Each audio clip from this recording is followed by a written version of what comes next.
El Ministerio Apostólico de Enseñanza y Predicación Rema Internacional presenta hoy la proclamación de las buenas nuevas de Dios para tu vida. El mensaje de ayer, el mensaje de hoy y el mensaje para la eternidad a los que tienen hambre y sed de la palabra de Dios. Un querigma de Dios para el que oiga, el que tiene oídos para oír.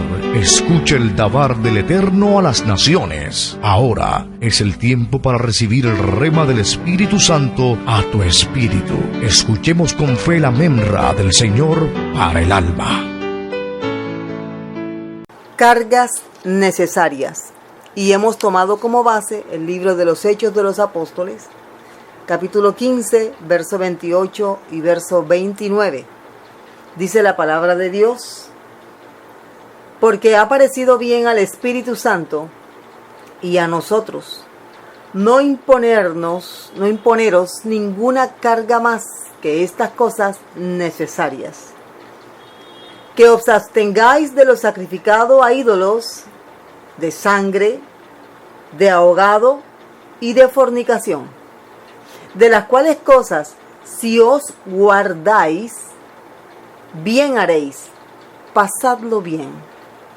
Hagamos una corta oración y encomendemos este tiempo al Señor, que es el que nos guía, el que nos enseña por medio de su Espíritu Santo, para que seamos cada día mejores delante de Él. Padre, gracias te damos.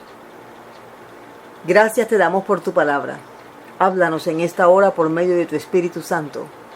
Guíanos y enséñanos. Te lo estamos rogando, Señor, en el nombre de tu Hijo amado Jesús de Nazaret. Amén. Cargas necesarias. Tenemos aquí un contexto muy teológico, muy bíblico, muy eclesiástico. Estaba tratándose un problema que la iglesia tenía que afrontar y tenía que tratar de solucionar.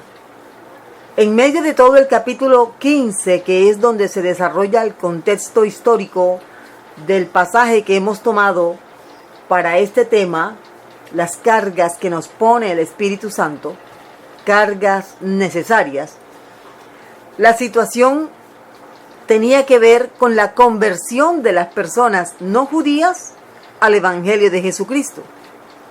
Recordemos que la primera iglesia, la iglesia que se convierte al Señor, la iglesia que llega al Señor por primera vez desde Pentecostés, es una iglesia totalmente judía. Allí no habían gentiles.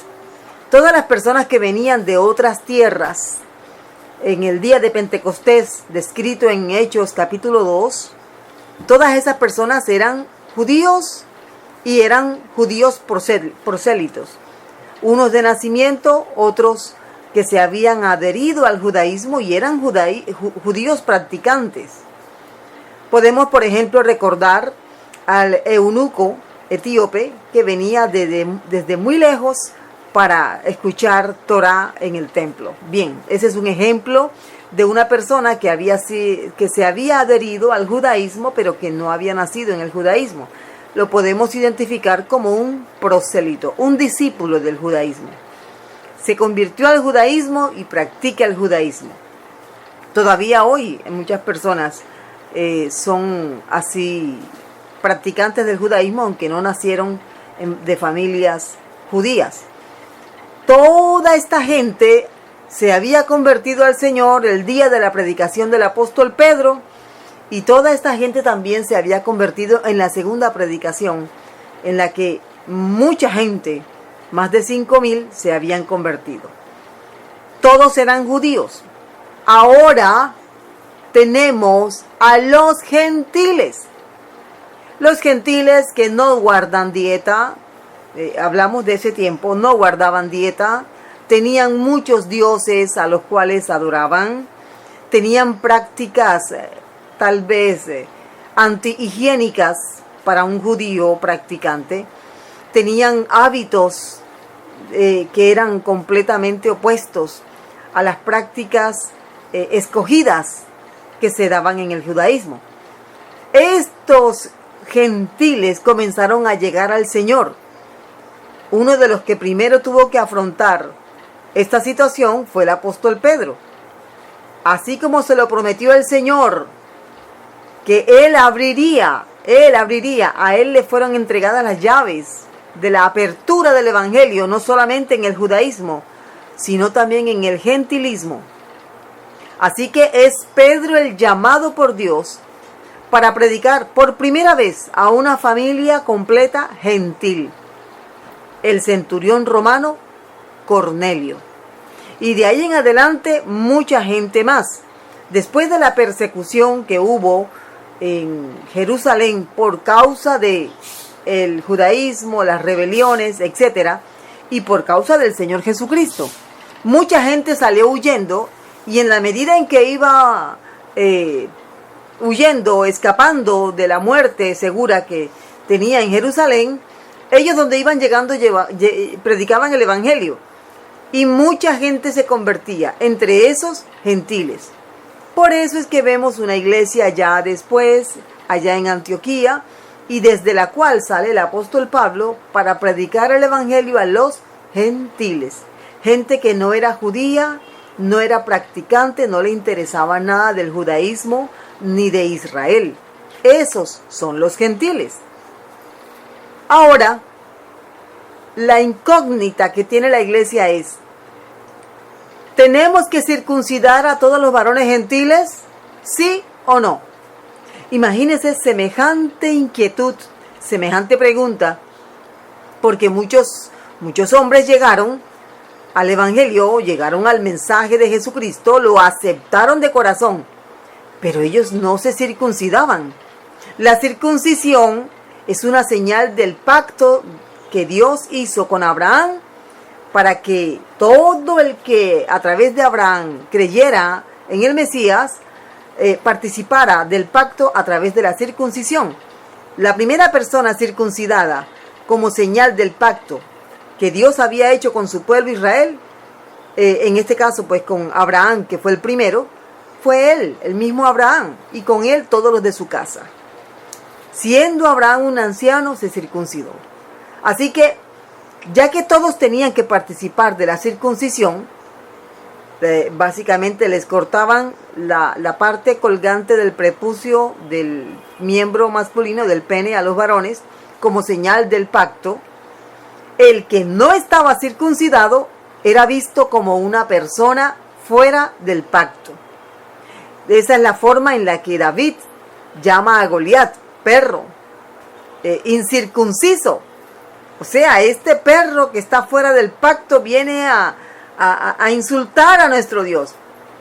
Así que usted puede imaginarse cómo veían los judíos a todas las personas gentiles, no judías, aclaro, no judías, que no tenían la circuncisión en su miembro, en una época donde solamente la circuncisión era exclusivamente por motivos religiosos. Allá nadie, a menos que fuera judío, tenía su miembro circuncidado, y junto con él toda su familia. Esta fue una situación en la que vemos que el Espíritu Santo aparentemente guardó silencio, porque cuando todos se encuentran, ya que el apóstol Pablo era considerado una persona que se estaba contaminando y que estaba contaminando el judaísmo, tuvieron que reunirse en un concilio, el famoso concilio del Jerusalén, y comienza el debate. Tienen que circuncidarse. Pensemos por un momento que en ese tiempo se hubiera adoptado la circuncisión para todos los que se convertían al Evangelio. Eso era tan definitivo que en ese momento y de ahí en adelante, todos los varones que se convirtieran a Cristo hubieran tenido que circuncidarse si realmente querían permanecer en la iglesia. Si eso hubiera sido así, hoy todos los varones también tendrían que circuncidarse, imagínense, como parte del mismo paso de fe por haber creído en Jesús. Así que el Espíritu Santo usó al pastor de la iglesia, que era el apóstol Santiago, el pastor Santiago, el hermano del Señor. Él fue la persona usada con palabra de sabiduría, para que no se impusiera semejante carga. Esa sí era una carga difícil de llevar para toda la gente, que aunque sabían que los judíos se circuncidaban, ellos no tenían por qué hacerlo. Ese es el contexto histórico de esta gran historia que estamos aquí observando, que estamos viendo. ¿Y cómo se solucionó esta situación? Ya que los judíos decían, nosotros hemos guardado la ley desde que nacimos. Si ellos creen en nuestro Mesías, que guarden la ley también. Esa era básicamente la situación. Podemos ver aquí al hermano mayor del padre que tenía 2 hijos, el mayor y el menor le dijo, papá, dame mi herencia que yo me voy. Y cuando el hijo menor regresa sin nada, todo desgastado, todo arruinado, el hijo mayor ve al padre cómo recibe al hijo menor y se molesta. Y bueno, vemos que la historia termina donde el padre está tratando de hacerle ver a su hijo mayor que era necesario gozarse porque su hijo menor había regresado, el hermano menor. Bueno, aquí vemos al hermano mayor quejándose. ¿Cómo? A nosotros nos circuncidaron a los 8 días de nacidos. Nosotros hemos guardado la ley de Moisés con todo, contra viento y marea. Esa cantidad de leyes, quítate, ponte, no hagas, haz esto. Y ahora vienen estos gentiles, a los que llamaban cerdos, también los llamaban perros, y les dan todo así de una vez. No, eso no puede ser así. Córtanles el prepucio. Pienso que si eso hubiera pasado, hubiera habido una catástrofe doctrinal en la iglesia. Muchas cosas se hubieran desprendido de esa imposición legal que estaban pidiendo los judíos fanáticos convertidos a Cristo para los gentiles. Así que en ese momento se decide, guiados por el Espíritu Santo. Él no habló en profecía, pero sí habló a través del pastor de la iglesia. Y el pastor de la iglesia, después de que da la salida, dice, porque ha parecido bien al Espíritu Santo y a nosotros. Hemos aprendido que el Espíritu Santo es el administrador de la iglesia. ¿Y a través de quién el Espíritu Santo fluye? A través del pastor. Y aquí Santiago, que era el pastor en ese momento, él da la pauta. Nos ha parecido bien. Mire, él habló con el Espíritu Santo. Él se dejó guiar del Espíritu Santo. A nosotros no imponeros ninguna carga más que estas cosas necesarias. ¿Cuáles eran esas cosas necesarias? Absténganse de lo sacrificado a los ídolos, absténganse de comer sangre, absténganse de comer animales estrangulados, absténganse de la fornicación. Si ustedes se guardan de estas cosas, bien haréis, pasadlo bien. Esta fue la carta que se divulgó por todas las iglesias, que hasta el momento el apóstol Pablo, gracias al Señor, había logrado levantar en diferentes partes del Asia Menor, norte de Israel. Esa es la carta, este es el fragmento que hemos tomado hoy. Entonces, si el apóstol Santiago, en unidad con el Espíritu Santo, que es el que lo estaba guiando, ha puesto estas cargas, vamos a mirar cuáles son. Básicamente son 3 cargas que nos ha impuesto el Espíritu Santo al momento de aceptar a Jesucristo como Señor y Salvador. El aceptar estas cargas no quiere decir que las entendamos de una vez. No quiere decir de que, ok, voy a dejar de hacer esto porque ahora soy de Cristo. Es muy posible que tú, como recién convertido, tengas que dejar de hacer algunas cosas por testimonio y por agradar al Señor, aunque inicialmente no las entiendas. ¿Por qué? Porque la Biblia nos dice, aquí hablando Santiago, guiado por el Espíritu Santo, que todas aquellas personas que de alguna forma iban a recibir esta carga, después iban a recibir la instrucción. ¿Por qué? Dice allí el libro de Hechos, el versículo 30, porque a Moisés se le enseña en las sinagogas, eso lo dice en los versículos anteriores, a Moisés, refiriéndose a la ley de Moisés, se le enseña en las sinagogas todos los días sábados. O sea, habrá indicaciones que no vas a entender a primera vista, pero con el paso del estudio, del tiempo, de la dedicación, viendo la letra menuda de la ley, entonces entenderás el espíritu de la ley, hablando a tu corazón. Generalmente cuando la gente no entiende, pero ¿por qué no puedo tener a mi virgencita? ¿Pero por qué no puedo tener mi escapulario? ¿Pero por qué? ¿Por qué? Hay ese cuestionamiento que está mostrando esa resistencia a seguir las instrucciones. Pero es porque necesitas instrucción bíblica y esa instrucción viene a través de la iglesia. Hay cursos de discipulado de diferentes niveles que van de menos a más, en los que tú poco a poco vas a ir aprendiendo cómo agradar a Dios.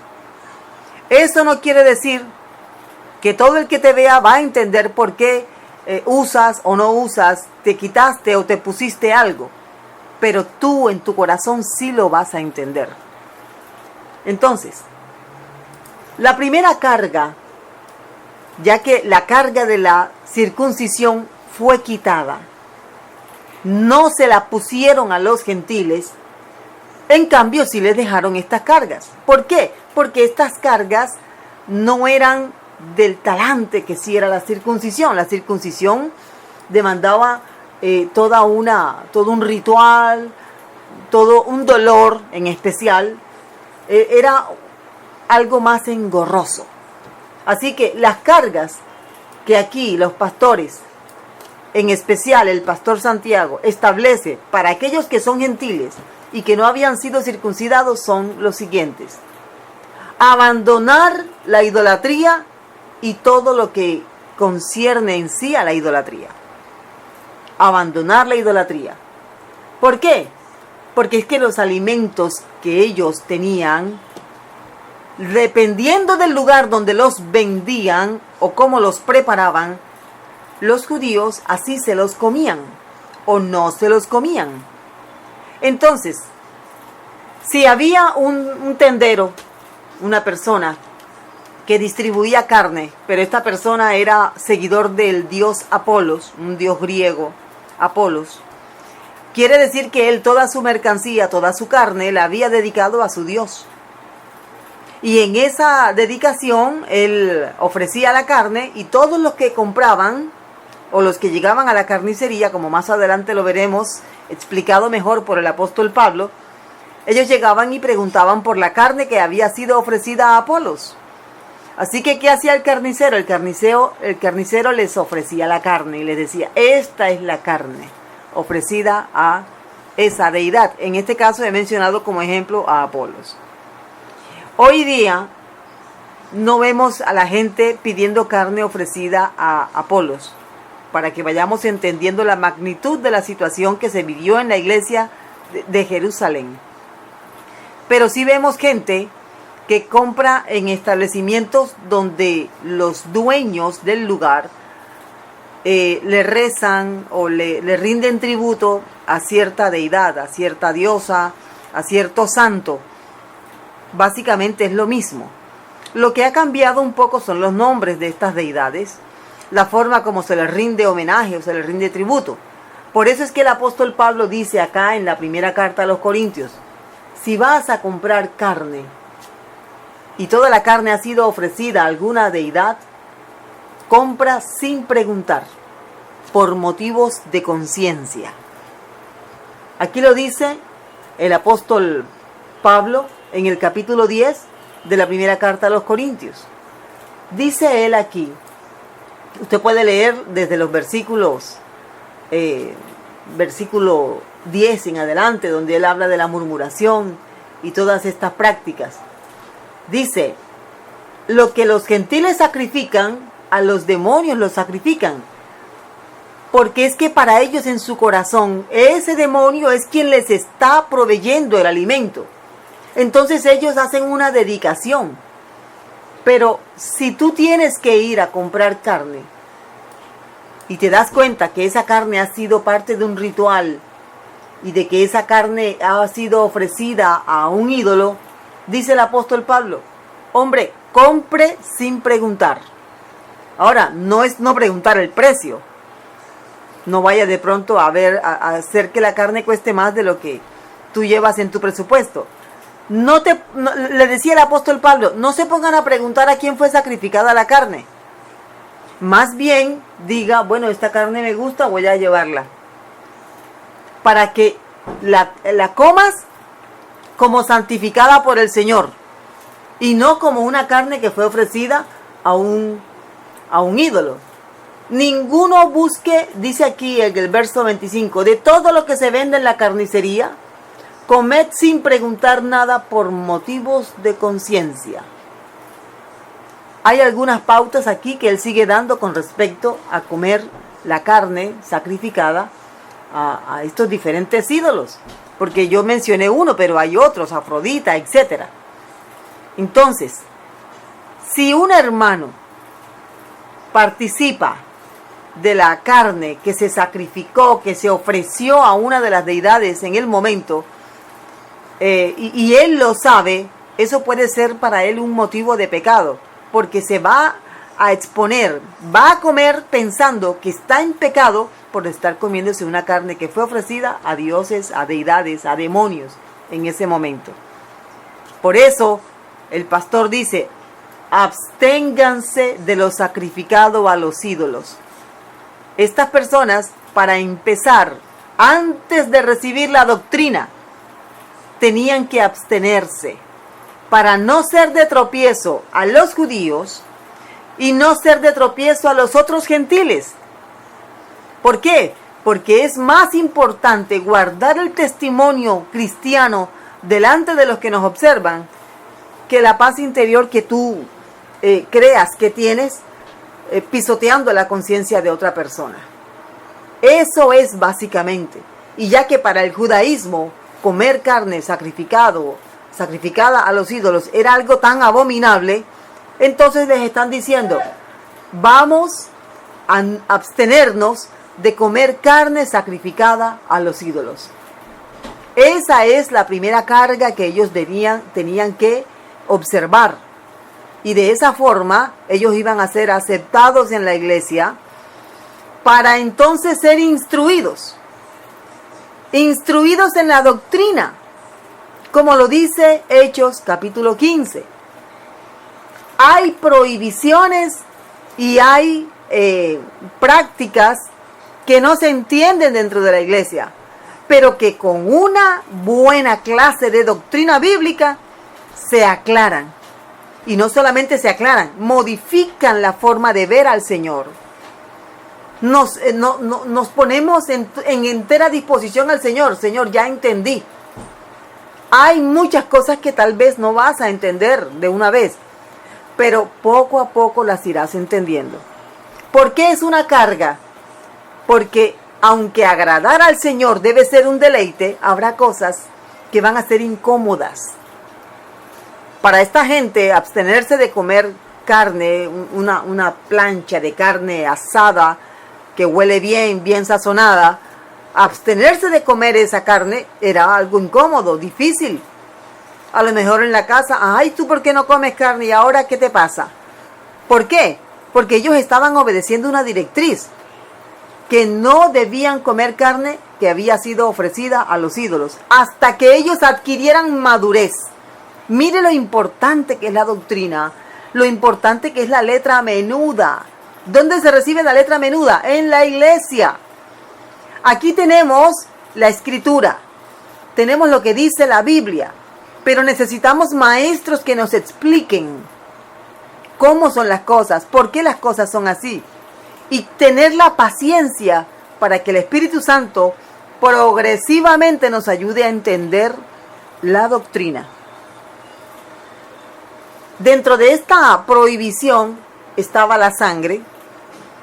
La sangre es un elemento prohibido en la ley de Moisés, y aquí a los gentiles convertidos se la están prohibiendo. De pronto ellos no entendían por qué, pero si la morcilla es rica, es deliciosa, bueno, hace parte de la tradición de mi familia, pero ellos le iban a explicar por qué comer sangre iba a ser un tropiezo para todos los que los observaban.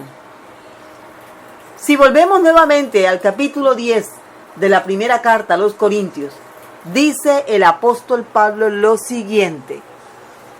Aquí dice, si algún...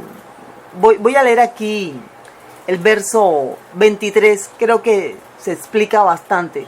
Todo me es lícito, pero no todo me conviene.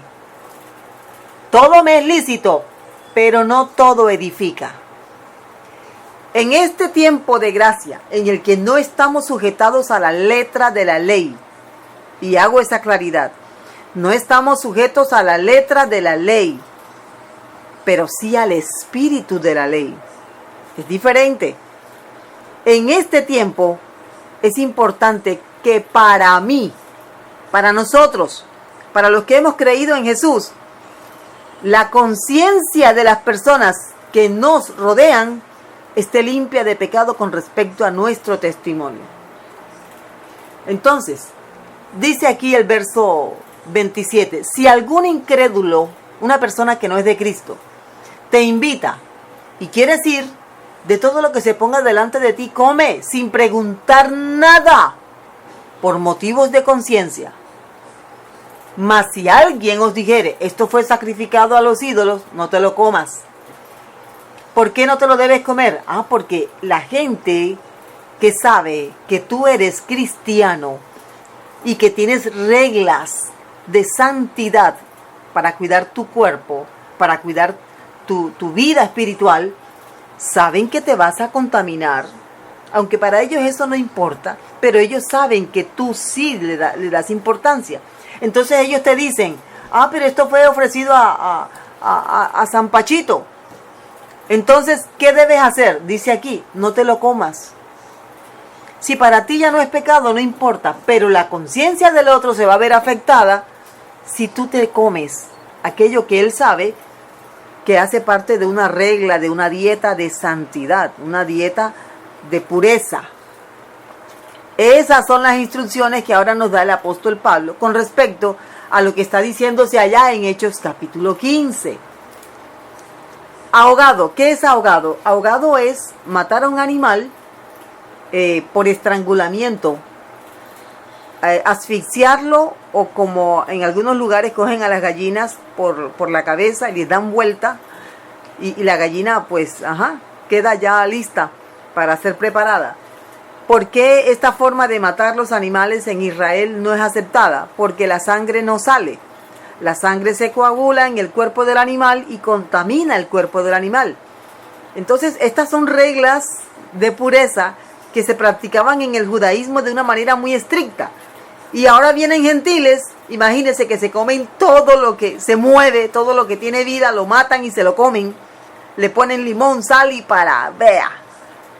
Entonces ellos están diciendo, vamos a tratar de educar un poquito a los gentiles que se convierten al Señor para que no sean estorbo a los judíos que ya vienen con este entrenamiento, con esta formación.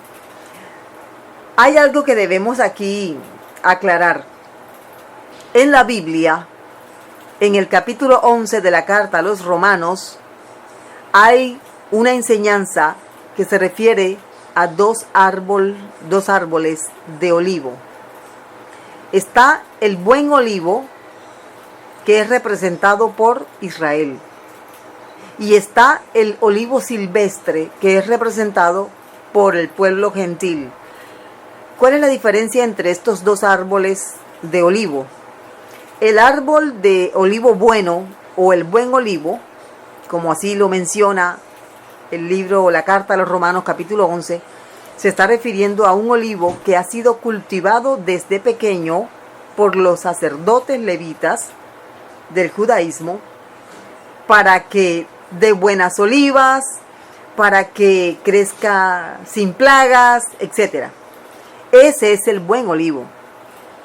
Ese es el olivo que ilustra al pueblo de Israel, que ha sido instruido en la ley de Moisés con toda esa cantidad de regulaciones, especificaciones que tienen que ver también con la dieta. El olivo silvestre o olivo salvaje, aquel que creció así, cayó la semilla por allá por accidente en el monte y creció. Ese olivo, que nadie tuvo cuidado de ese olivo, sino que creció, vea, con plagas, con todo lo que en el monte se tiene que enfrentar un árbol, con los animales. Ese olivo representa a los gentiles. Entonces, la enseñanza que da el apóstol Pablo allí se refiere a que cuando los sacerdotes iban al campo y encontraban que un árbol de olivas que no había sido cuidado, cultivado, daba buenas olivas, ¿sabe qué hacían ellos? Cortaban una rama y la injertaban en un árbol de olivo que sí era cultivado. De esa forma se ilustra cómo nosotros, gentiles, porque yo no soy judía de nacimiento, ni soy judía, nosotros fuimos injertados en el pueblo de Israel por medio de Jesús de Nazaret. Él es el que ahora, de estos dos pueblos, la iglesia e Israel, ha hecho un solo pueblo. Esa es la meta, y en eso estamos. Así que poco a poco, mediante la doctrina bíblica, vamos entendiendo cosas. Como por ejemplo, comer sangre es malo. Médicamente hablando es malo. Hoy lo sabemos porque la ciencia lo descubrió, pero ya el Señor lo prohibía. Ahora, el Señor lo prohibía por dos motivos: motivos religiosos y motivos médicos. Pero ¿qué nos interesa a nosotros hoy? Ya que el Señor Jesucristo murió en la cruz, ya que derramó su sangre preciosa por nosotros en la cruz, ahora nosotros nos abstenemos de comer sangre por motivos médicos. Usted puede averiguar y darse cuenta de que la sangre está en la vida del ser que la contiene, pero también la sangre lleva todos los contaminantes, todo lo que el cuerpo desecha, todo lo que el cuerpo no debería ingerir de otro cuerpo. Por eso es que hasta el día de hoy en Israel a los animales se les mata de cierta forma que botan toda la sangre antes de ser tratados para que pueda ser consumida esa carne. Esos son motivos de peso.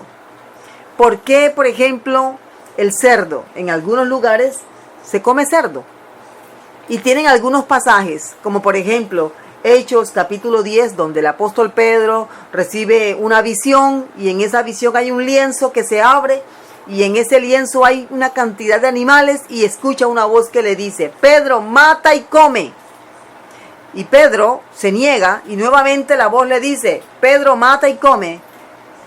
Y de esta forma el apóstol Pedro, en el momento, él no entendía. Él no sabía por qué el Señor le estaba dando una visión en la que él se sentía que iba a contaminarse. Entonces toman esta visión del apóstol Pedro como un pretexto o como un argumento para comer cualquier cosa que se mueve. Y no es así. ¿Por qué? Porque esa visión estaba dándole la lección al apóstol Pedro de que ahora él, el apóstol Pedro, podía entrar en la casa de Cornelio, un gentil, sin temor a contaminarse. Podía llevar el mensaje del evangelio sin temor a contaminarse. Ya eso no iba a ser un problema. Por eso es que el apóstol Pedro dice: ahora entiendo que Dios no hace acepción de personas. Él entendió que la visión era que todos esos reptiles y animales que venían en ese lienzo simbolizaban los gentiles. Porque así era como los judíos veían a los gentiles. Ahora, ¿qué está diciéndole el Señor? Puedes hablar con los gentiles, no te vas a contaminar. Puedes conversar con ellos y puedes hablarles de Cristo. Llévales el mensaje del Evangelio para que ellos reciban la salvación igual que los judíos. Ese es el punto central de la carga que pone el Espíritu Santo de Dios. Abandonar lo sacrificado a los ídolos. Hay cosas que usted, si usted es un cristiano, va a tener que abstenerse de hacerlas, comerlas, practicarlas, hasta que seas instruido en la doctrina minuciosa de la palabra de Dios. Hay que cuidar el templo, y en este caso hago esta mención porque esta es la primera carga que le impuso el Espíritu Santo junto con el pastor Santiago a los gentiles que se convirtieron a Cristo durante el tiempo de la iglesia primitiva. De esta manera vamos a orar. Tenemos que ver entonces la siguiente carga en la próxima ocasión que el Señor nos lo permita. Vamos a orar. Padre, gracias te damos por tu palabra. Te rogamos en esta hora, Señor, que por tu gran bondad y por tu misericordia nos ayudes a abstenernos, a todos aquellos que hemos creído en Cristo Jesús, de todo aquello que pueda contaminarnos y de todo aquello que pueda ser tropiezo para los que nos observan. No queremos ser tropiezo para nadie, Señor. Ayúdanos, Señor, a negarnos, así como tú nos lo has pedido, a negarnos a todas aquellas cosas que tal vez pensamos que son legítimas, pero que si causan tropiezo a otras personas, nos vamos a abstener de esas prácticas. Ayuda, Señor, también a todos los hermanos, si hay hermanos que se sienten debilitados en la fe y sienten que comer algo es muy malo o no comerlo es muy malo. Señor, enséñanos por medio de tu palabra. Enséñanos por medio de tu palabra a agradarte a ti, sin ser tropiezo a nuestros hermanos y a las personas que observan nuestro testimonio. Ayúdanos a aceptar con gusto las cargas que tu Espíritu Santo pone en nuestro corazón, a que podamos decir, como Jeremías, no me acordaré más de él, dijo Jeremías, ni hablaré más en su nombre.